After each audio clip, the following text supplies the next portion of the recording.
with David Muir.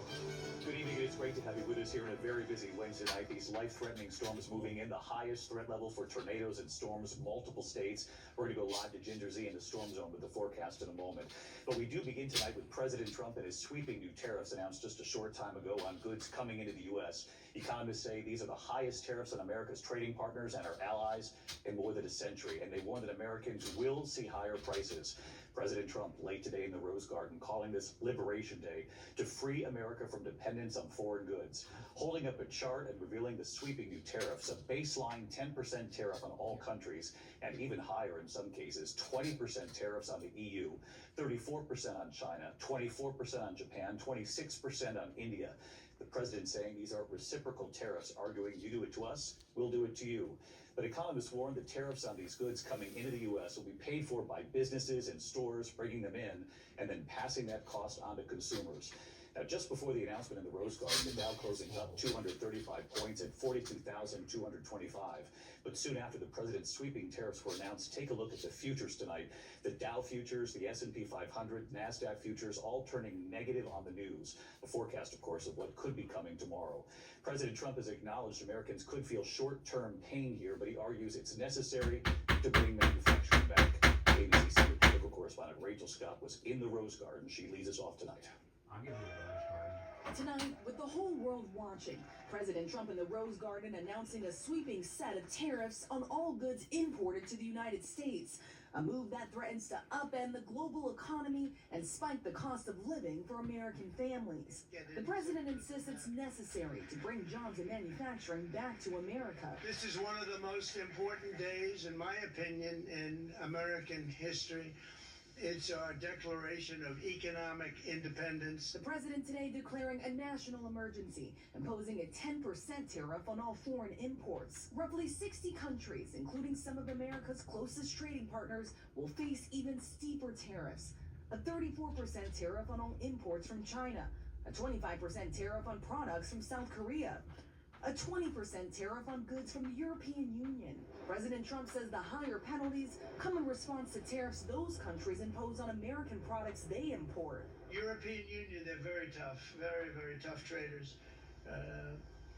You think of European Union, very friendly, they rip us off, it's so sad. But economists point out tariffs on foreign goods coming into the U.S. are actually taxes paid by American businesses who pass on the cost to consumers by raising prices. Economists say these are the highest tariffs America has seen since the early 1900s. The trade wars that we saw leading up to World War II are part of what got us into World War II.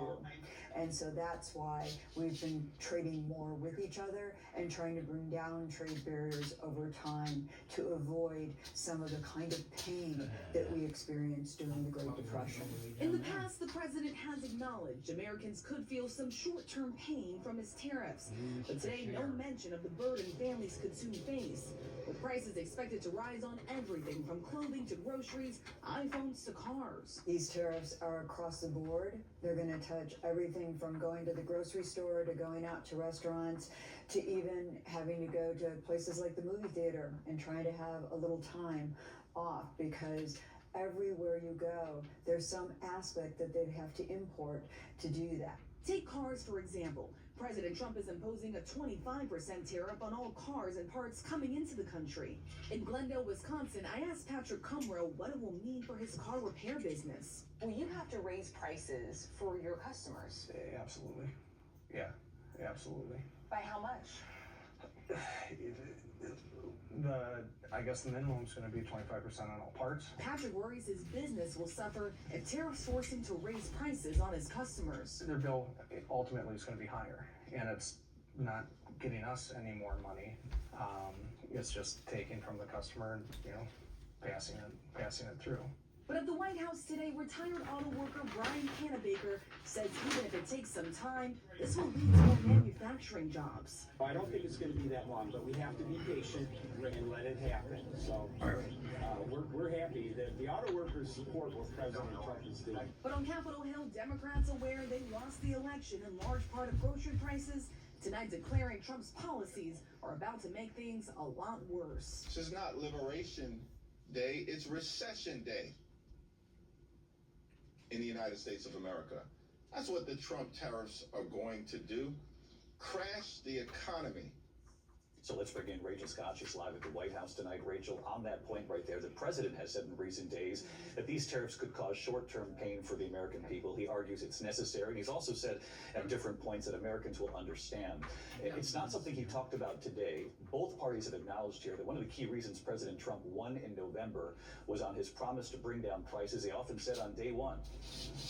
Yes, David, the president campaigned on that promise to bring down prices for American families. But even the president and Republicans on Capitol Hill have acknowledged that this could cause some short-term pain, that things could be a little rocky for a while with higher prices. The White House is asking Americans to trust them, saying that this will lead to more manufacturing jobs in the United States. The question tonight, how long will that take and how high will these prices rise, David? A lot of the major questions right there laid out. Thank you, Rachel Scott, leading us off. The sweeping